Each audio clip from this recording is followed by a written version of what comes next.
Untuk perannya adalah yang pertama, dia adalah orang yang berkomunikasi dengan bandarnya, yaitu EDS.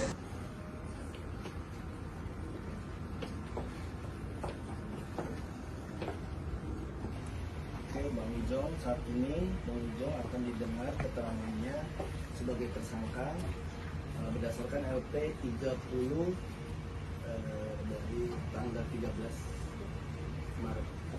Saya memperlihatkan satu buah foto Bang Ijong, paham ini foto apa? Iya.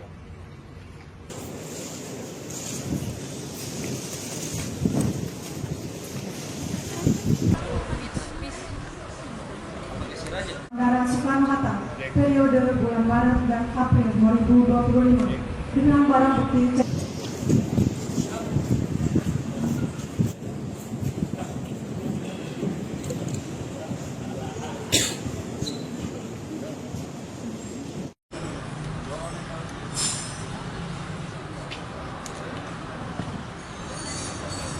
Adapun untuk peran-peran yang dari 4 orang ini adalah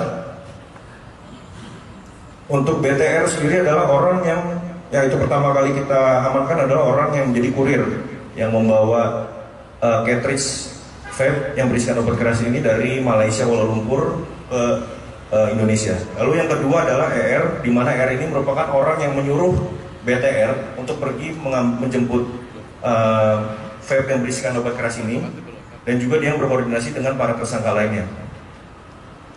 Lalu ada saudara EDS. EDS ini merupakan seseorang yang seperti saya jelaskan tadi, dia adalah yang memang menyambung ke banyak bandar di Thailand dan Malaysia.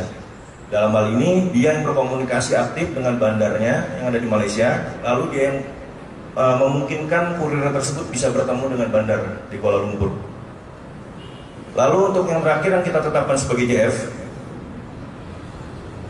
untuk perannya adalah yang pertama, dia adalah orang yang berkomunikasi dengan bandarnya, yaitu EDS, dalam pembawaan cartridge spot berisi liquid dari Malaysia ke Indonesia.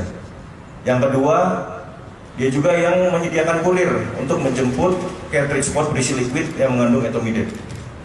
Yang ketiga, dia adalah orang yang mempersiapkan dari awal, memonitor dan memfasilitasi penjemputan cartridge spot berisi liquid yang mengandung etomidate.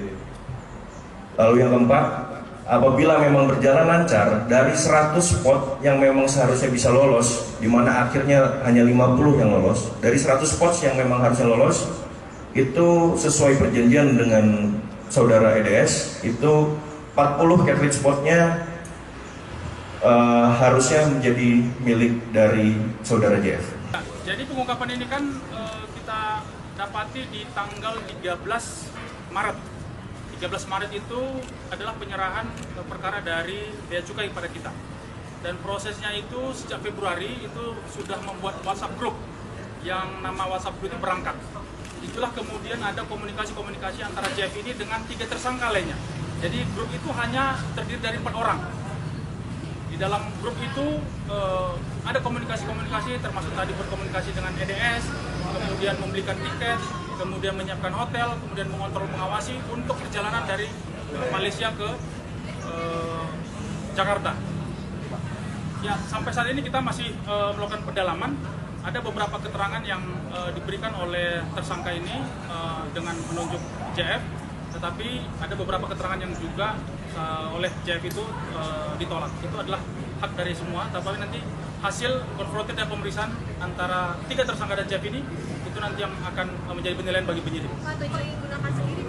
Dari keterangan dan komunikasi yang kita dapat, jadi berdasarkan kita juga sudah meminta untuk melihat transaksinya, jadi memang ada proses pendistribusian, memindahkan atau mengedarkan kepada orang lain.